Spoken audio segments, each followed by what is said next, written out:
জাতীয় শোক দিবসে নড়াইলে লক্ষ্মীপাশা কালীমাতা মন্দিরে বিমান দুর্ঘটনায় নিহতদের স্মরণে বিশেষ প্রার্থনা।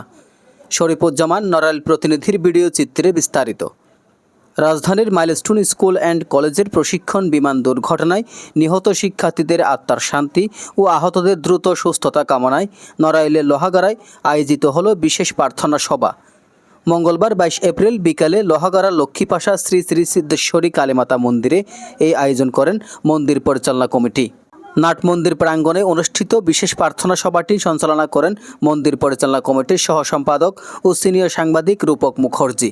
পৌরোহিত্য করেন মন্দিরের পুরোহিত সুকান্ত চ্যাটার্জি বিপ্লব।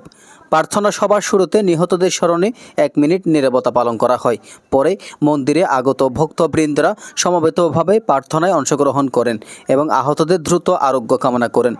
একটি প্রশিক্ষণ বিমান বিধ্বস্ত হয় এবং তাৎক্ষণিকভাবে সেখানে প্রায় 20 জন এবং পরবর্তীতে এখন পর্যন্ত আজকে মঙ্গলবার, আজকে 22 তারিখ, এখন পর্যন্ত 29 জন মারা গেছে। তার ভিতর 21 জন শিশু, যারা সবাই শিক্ষার্থী, পড়ালেখা করত স্কুলে।